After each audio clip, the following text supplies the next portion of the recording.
Woho, welcome back again with Mimin di channel Anime Viral. Si botak berjubah, seorang pribadi yang sederhana, tidak menonjol, tidak dipedulikan orang, bahkan tidak dikenali sebagai seorang pahlawan. Akan tetapi dia berhasil merebut hati kita semua dengan ekspresi bertarungnya yang sangat datar. Namun dengan sekali pukul berhasil mengalahkan musuh-musuhnya. Hal simpel itulah yang menjadikan ciri khas dari serial One Punch Man, yang membuatnya berbeda dibanding anime pada umumnya. Dapat membius kita semua sebagai penonton anime menjadi penasaran dengan kelanjutan cerita si botak berjubah satu ini. Setiap aksi yang dia tunjukkan sungguh unik, sampai-sampai kita jadi tertarik ngikutin manganya, mencari informasi di sosmed, cari informasi di browser, bahkan sampai ngikutin manga versi one-nya. Memang apa sih kelebihan dari si botak berjubah satu ini?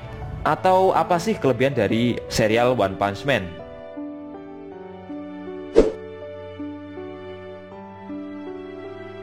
Saitama bukanlah karakter yang sama jika dibandingkan dengan karakter anime pada umumnya. Dia berbeda atau bahkan sangat berbeda.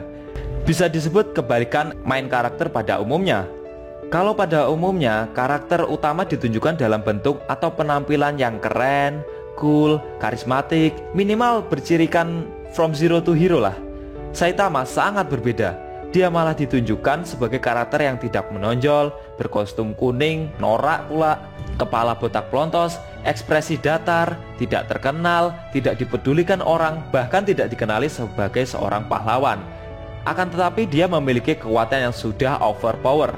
Ditunjukkan pada awal cerita One Punch Man, kita dibuat terkejut, melongo, dan terheran-heran sekaligus mampu mengocok perut kita dengan cara bertarungnya yang sangat berbeda dibandingkan serial anime pada umumnya.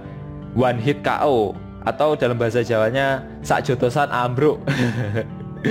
Karakter lain atau karakter pendukung malah berpenampilan sebaliknya, terlihat keren, karismatik, cool, kawaii, inspiratif, ikonik, terhormat, disukai dan dikagumi banyak orang. Membuat kita jadi salfok nih. Anime yang ditonton ini MC-nya apa figurannya ya?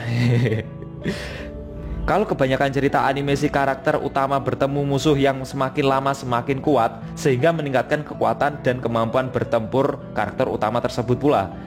Sedangkan di One Punch Man adalah kebalikannya. Saitama di awal-awal sudah ditunjukkan dengan kekuatan yang sudah overpower, karena setiap lawan yang dia hadapi pasti akan tumbang dalam satu pukulan saja.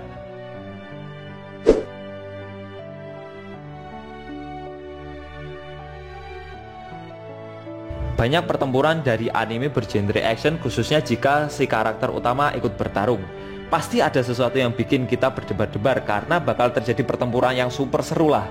Tapi itu tidak berlaku di One Punch Man.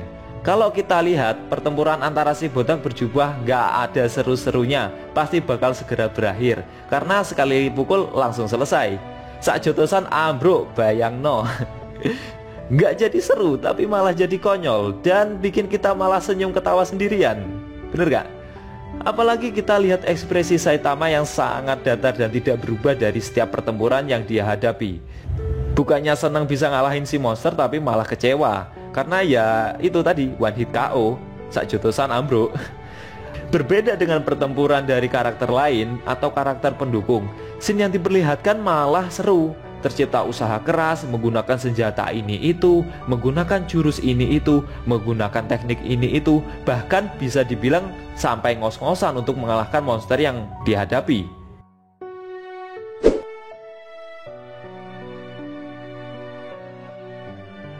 Scene dari pertempuran si karakter utama yang kalau kita kasih waktu mungkin 1 detik aja udah cukup lah, one hit KO.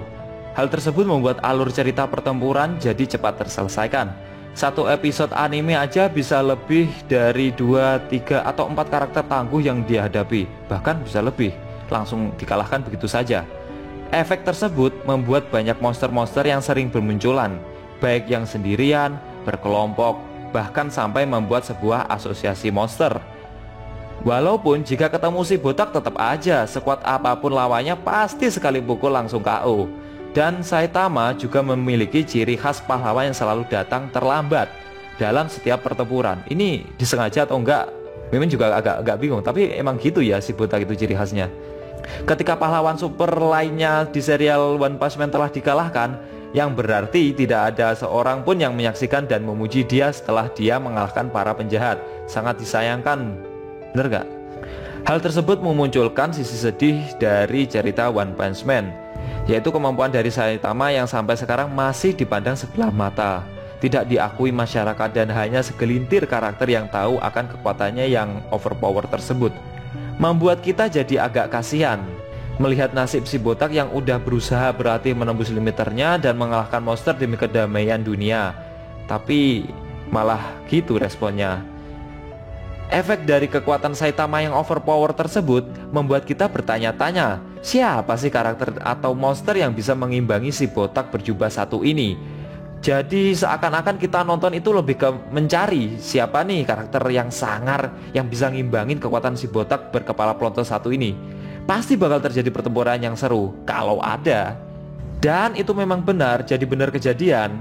Karena di episode terakhir anime One Punch Man season pertama muncullah Lord Boros dengan kekuatan tempur dan regenerasinya yang super sangar, membuat kita menonton nih anime merasa gak rugi deh. Karena ending season satunya terbayar lunas dengan pertempuran yang bisa Mimin bilang salah satu yang terepik dan seru abis.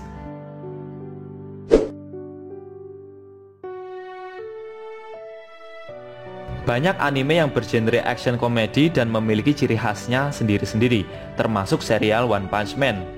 Selain pertempuran konyol yang dialami Saitama dengan one hit KO-nya yang super kampret abis dah, sering ditunjukkan juga kejadian konyol yang terjadi dan mengocok perut kita, seperti keseharian Genos yang berguru kepada si botak Saitama.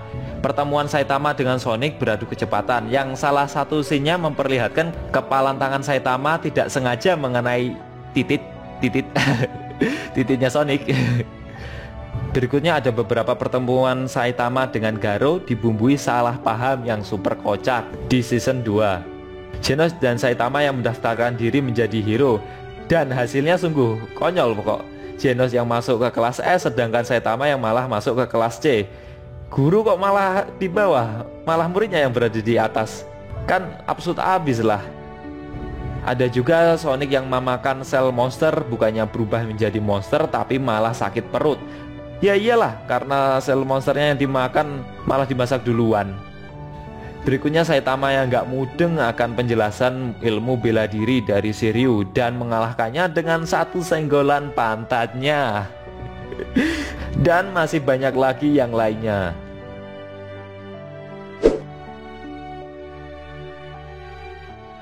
Dari penampilan Saitama yang unik dengan botaknya, pakaian noraknya, ekspresinya yang super datar, kekuatannya yang overpower, disuguhi pertarungan yang sangat singkat sehingga terkesan unik rasa konyol.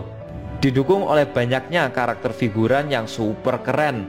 Dari penampilannya, kekuatan, dan kemampuan bertarung yang beragam serta dikemas dengan alur cerita yang fresh dan anti mainstream membuat kita jadi merasa penasaran. Sampai-sampai mulai mengikuti manganya, bahkan mencari dan mulai mengikuti manga one-nya juga. Cari di YouTube, channel yang bahas seputar One Punch Man ada nggak ya? Contohnya ya anime viral Indonesia ini. Dan bertanya-tanya di benak kita masing-masing, kapan sih anime One Punch Man season berikutnya rilis? Bikin kita nggak sabar nunggu aja. Seperti yang kita tahu juga, manga One Punch Man sendiri tidak selalu update setiap minggu, baik manga versi Yusuke Murata ataupun versi one-nya. Kadang update 1 minggu, kadang 2 minggu, kadang 3 minggu sekali. Pokoknya serba tidak pasti deh. Dan hal itu membuat kita sebagai fans One Punch Man jadi harus lebih bersabar lagi. Tapi walaupun demikian, setiap manga yang rilis selalu menyajikan scene dan kejadian-kejadian yang membuat kita merasa puas, terbayar lunas. Udah nunggu lama, ternyata hasilnya memang bagus. Berasa jadi nggak rugi lah udah nunggu lama. Kalau Mimin pribadi sih nggak masalah dengan rilis manganya yang serba tidak menentu, asalkan nggak hiatus aja kayak serial anime sebelah.